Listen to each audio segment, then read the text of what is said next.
شب احیای آخره نکنه دست خالی برگردیم امام رضا خدای من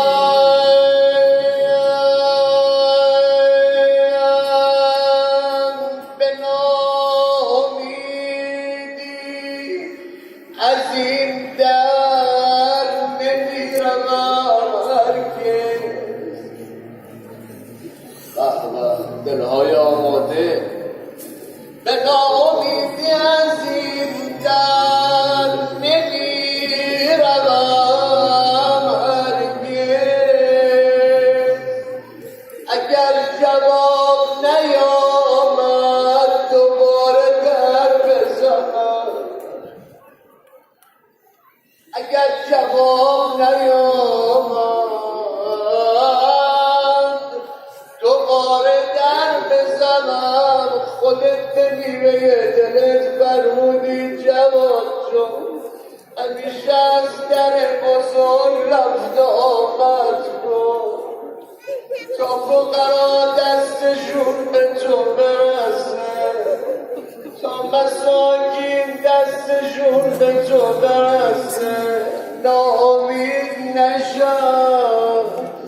امشب ما عرض میکنیم آقا شب جمعه، شب رحمته، شب 23 از همه مهمتر شب زیارتی قبر علی عبدالله حسین ابن علی، اون عزیزی که فرمودی ابن شبیب ان كنت باكيا على شيخ فابكي على الحسين.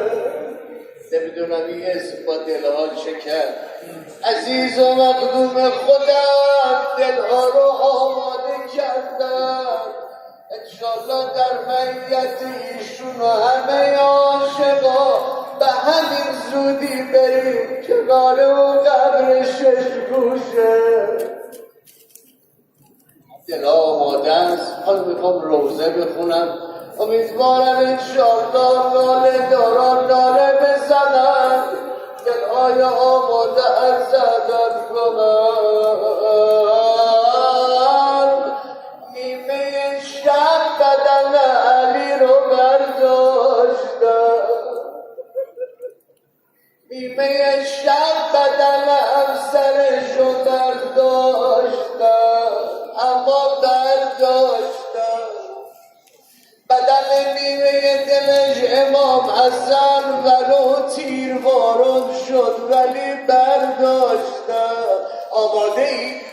اما قربون اون بدنی برم که رو خاک‌های کربلا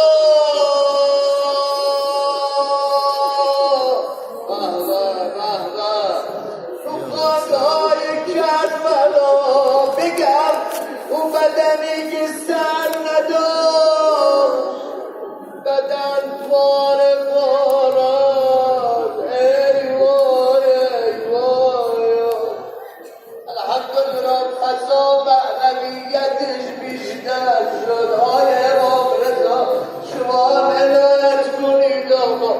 بدنی بود که خواهرش نشناخت اون بدن رو. مهمتر بگم خواهر نشناخت، آخه دخترشم نشناخت. صدا زد عمتی هازا نشومد. به به به به، شب جمعه است. عمه این بدنی کیه درد دل میکنی؟ فرمود سگیر جون بدن بابا حسین.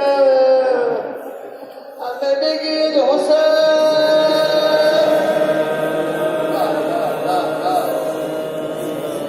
حالا که زنچه میزنید، حالا که دار میزنید برم بگم خودشون رو بدن انداز. سالات علما زنبارا مجاورا خودشون رو بدن انداز. عبدزا انظر الارموسنا المکشوفه. معنا کنم یعنی بابا ببین معجر اونو بردن حالا بگم بابا انظر محمدی مظلوم بابا ببینم من اون تو